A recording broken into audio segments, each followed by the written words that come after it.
The Treasure in the Forest. By H. G. Wells. The canoe was now approaching the land. The bay opened out, and a gap in the white surf of the reef marked where the little river ran out to the sea. The thicker and deeper green of the virgin forest showed its course down the distant hill slope. The forest here came close to the beach. Far beyond, dim and almost cloud-like in texture, rose the mountains, like suddenly frozen waves. The sea was still save for an almost imperceptible swell. The sky blazed. The man with the carved paddle stopped. "It should be somewhere here," he said. He shipped the paddle and held his arms out straight before him. The other man had been in the forepart of the canoe, closely scrutinizing the land. He had a sheet of yellow paper on his knee. "Come and look at this, Evans," he said. Both men spoke in low tones, and their lips were hard and dry. The man called Evans came swaying along the canoe until he could look over his companion's shoulder. The paper had the appearance of a rough map. By much folding it was creased and worn to the pitch of separation, and the second man held the discolored fragments together where they had parted. On it one could dimly make out, in almost obliterated pencil, the outline of the bay. "Here," said Evans, "is the reef, and here is the gap." He ran his thumbnail over the chart. "This curved and twisting line is the river I could do with a drink. Now. And this star is the place. You see this dotted line," said the man with the map. "It is a straight line, and runs from the opening of the reef to a clump of palm trees. The star comes just where it cuts the river. We must mark the place as we go into the lagoon." "It's queer," said Evans, after a pause, "what these little marks down here are for. It looks like the plan of a house or something, but what all these little dashes, pointing this way and that, may mean I can't get a notion." "And what's the writing?" "Chinese," said the man with the map. "Of course.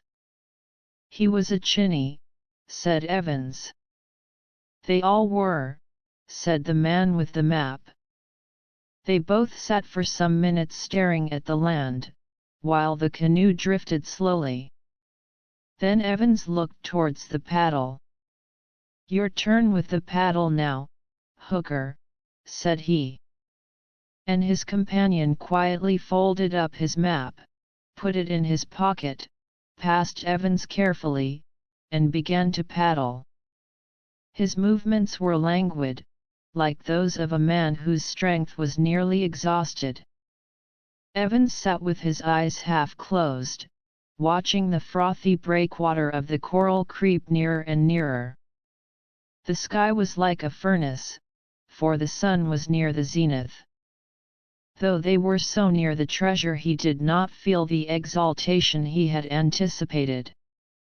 The intense excitement of the struggle for the plan, and the long night voyage from the mainland in the unprovisioned canoe had, to use his own expression, taken it out of him.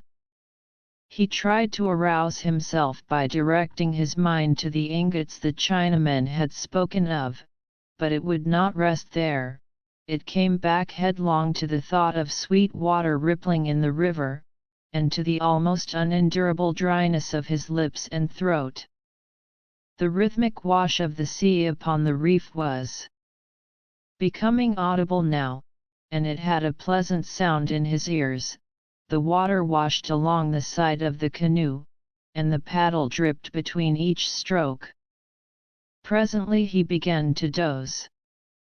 He was still dimly conscious of the island, but a queer dream texture interwove with his sensations. Once again it was the night when he and Hooker had hit upon the Chinaman's secret.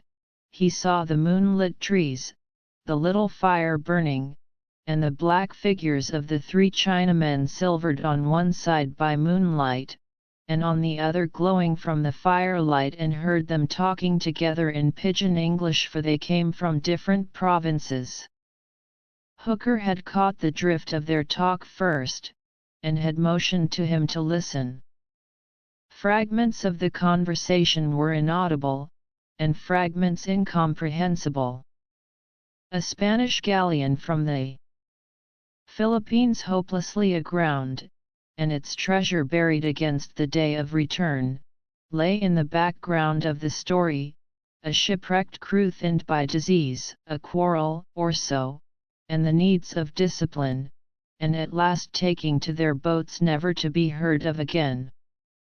Then Shanghai, only a year since, wandering ashore, had happened upon the ingots hidden for 200 years, had deserted his junk, and reburied them with infinite toil, single-handed but very safe. He laid great stress on the safety, it was a secret of his. Now he wanted help to return and exhume them. Presently the little map fluttered and the voices sank. A fine story for two stranded British wastrels to hear. Evan's dream shifted to the moment when he had Shanghai's pigtail in his hand. The life of a Chinaman is scarcely sacred like a European's. The cunning little face of Shanghai, first keen and furious like a startled snake, and then fearful, treacherous, and pitiful, became overwhelmingly prominent in the dream. At the end Shanghai had grinned, a most incomprehensible and startling grin. Abruptly things became very unpleasant, as they will do at times in dreams.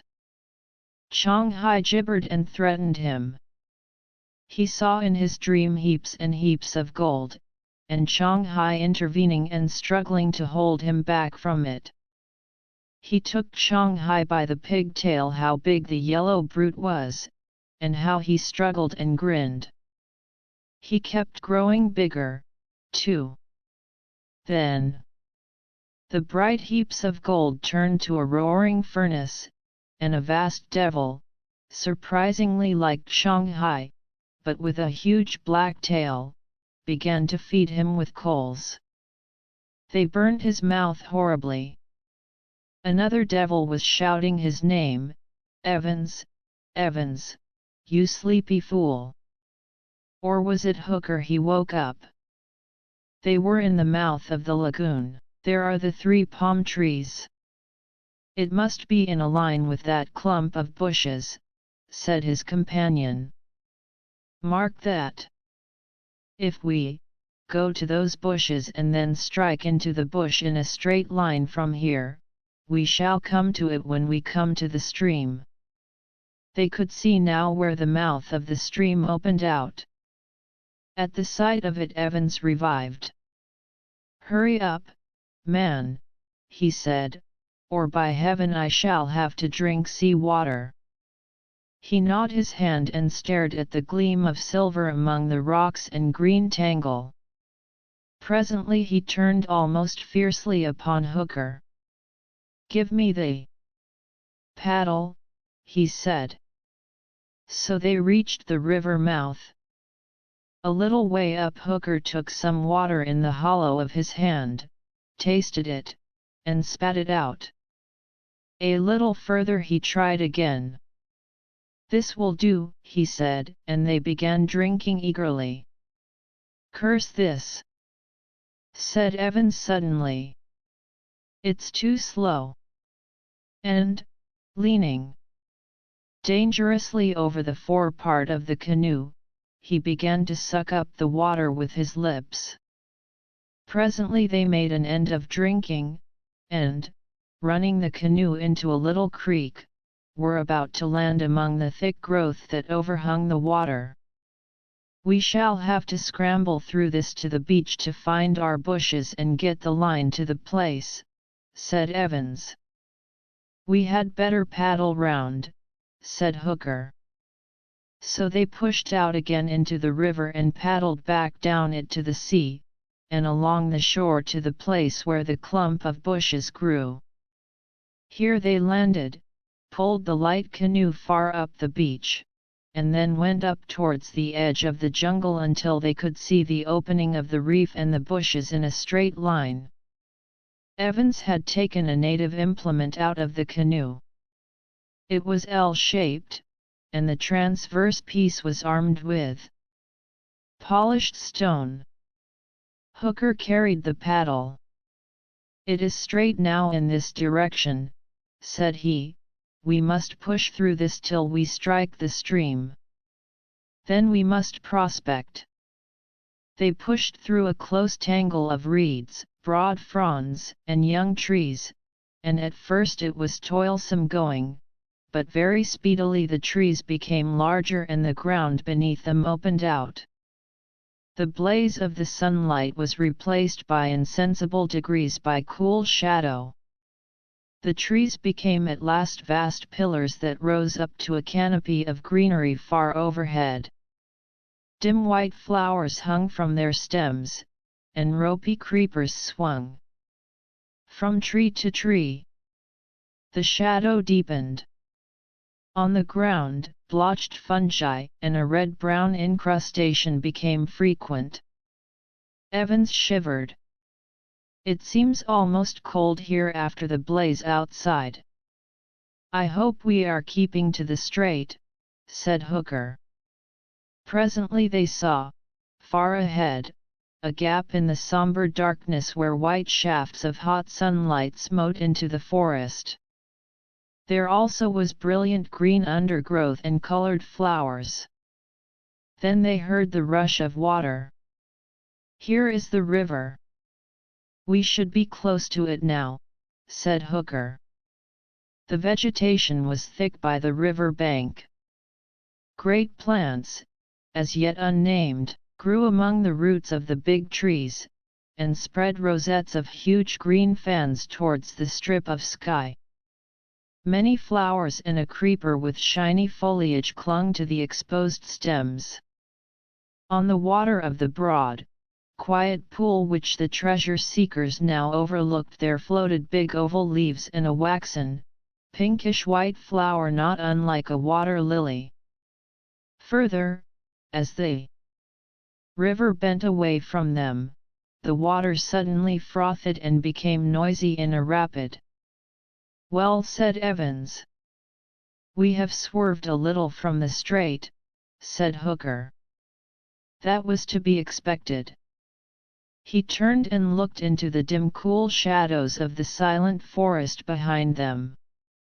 "If we beat a little way up and down the stream we should come to something." "You said," began Evans. "He said there was a heap of stones," said Hooker. The two men looked at each other for a moment. "Let us try a little downstream first," said Evans.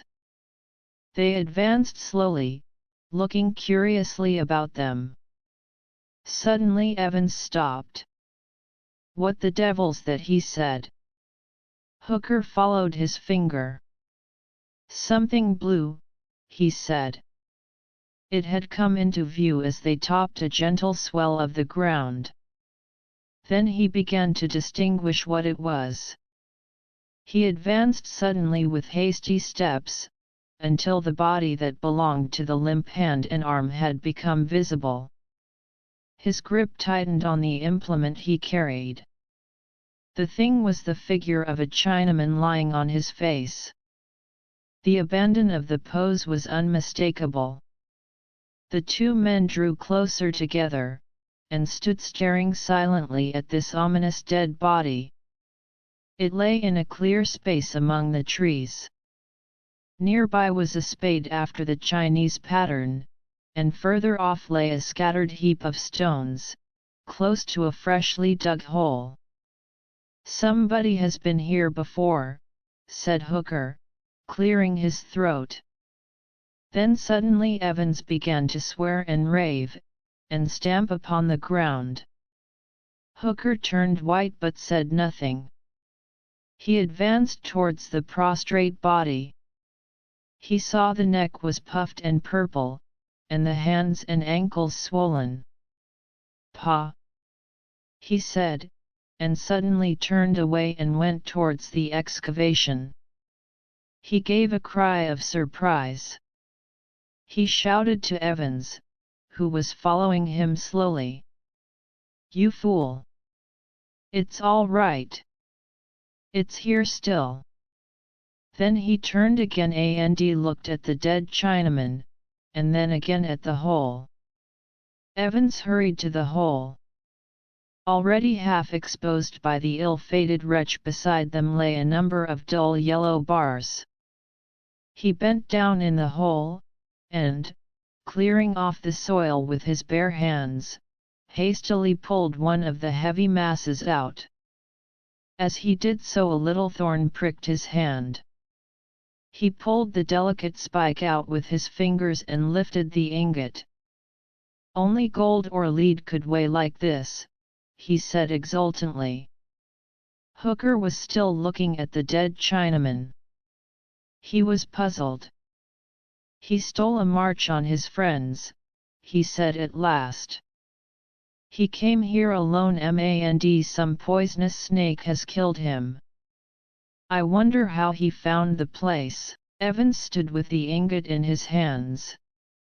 "What did a dead Chinaman signify? We shall have to take this stuff to the mainland piecemeal, and bury it there for a while. How shall we get it to the canoe?" He took his jacket off and spread it on the ground, and flung 2 or 3 ingots into it. Presently he found that another little thorn had punctured his skin. "This is as much as we can carry," said he. Then suddenly, with a queer rush of irritation, "What are you staring at?" Hooker turned to him. "I can't stand him." He nodded towards the corpse. "It's so like." "Rubbish," said Evans. "All Chinamen are alike." Hooker looked into his face. "I'm going to bury that, anyhow, before I lend a hand with this stuff." "Don't be a fool, Hooker," said Evans, "let that mass of corruption bide." Hooker hesitated, and then his eye went carefully over the brown soil about them. "It scares me somehow," he said. "The thing is," said Evans, "what to do with these ingots?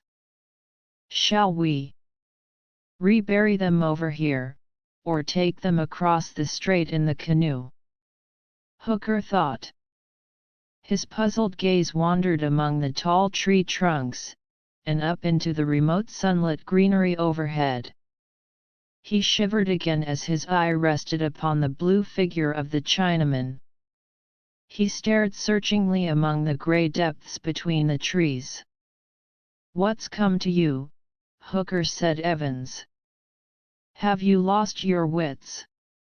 Let's get the gold out of this place, anyhow," said Hooker. He took the ends of the collar of the coat in his hands, and Evans took the opposite corners, and they lifted the mass. "Which way?" said Evans. "To the canoe."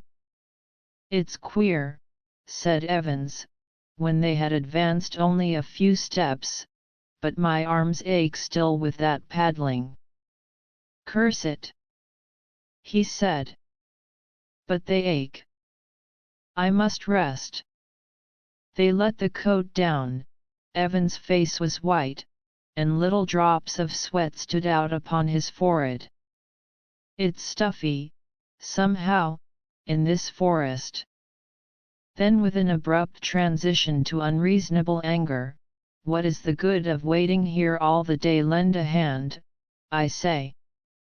You have done nothing but moon since we saw the dead Chinaman." Hooker was looking steadfastly at his companion's face. He helped raise the coat bearing the ingots, and they went forward perhaps 100 yards in silence. Evans began to breathe heavily. "Can't you speak?" he said. "What's the matter with you?" said Hooker. Evans stumbled, and then with a sudden curse flung the coat from him. He stood for a moment staring at Hooker, and then with a groan clutched at his own throat. "Don't come near me," he said, and went and leant against a tree. Then in a steadier voice, "I'll be better in a minute." Presently his grip upon the trunk loosened, and he slipped slowly down the stem of the tree until he was a crumpled heap at its foot. His hands were clenched convulsively. His face became distorted with pain. Hooker approached him. "Don't touch me! Don't touch me!" said Evans in a stifled voice. "Put the gold back on the coat." "Can't I do anything for you?" said Hooker. "Put the gold back on the coat." As Hooker handled the ingots he felt a little prick on the ball of his thumb. He looked at his hand and saw a slender thorn, perhaps 2 inches in length. Evans gave an inarticulate cry and rolled over. Hooker's jaw dropped. He stared at the thorn for a moment with dilated eyes. Then he looked at Evans, who was now crumpled together on the ground, his back bending and straightening spasmodically. Then he looked through the pillars of the trees and network of creeper stems, to where in the dim grey shadow the blue-clad body of the Chinaman was still indistinctly visible. He thought of the little dashes in the corner of the plan, and in a moment he understood. "God help me!" he said. For the thorns were similar to those the Dyaks poison and use in their blowing tubes. He understood now what Shanghai's assurance of the safety of his treasure meant. He understood that grin now. "Evans!" he cried. But Evans was silent and motionless, save for a horrible spasmodic twitching of his limbs. A profound silence brooded over the forest. Then Hooker began to suck furiously at the little pink spot on the ball of his thumb, sucking for dear life. Presently he felt a strange aching pain in his arms and shoulders, and his fingers seemed difficult to bend. Then he knew that sucking was no good. Abruptly he stopped, and sitting down by the pile of ingots, and resting his chin upon his hands and his elbows upon his knees, stared at the distorted but still quivering body of his companion. Shanghai's grin came into his mind again.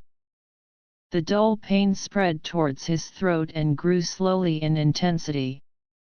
Far above him a faint breeze stirred the greenery, and the white petals of some unknown flower came floating down through the gloom. And subscribe to my channel to receive notifications of new audiobooks. If you liked the material, you can give it a thumbs up.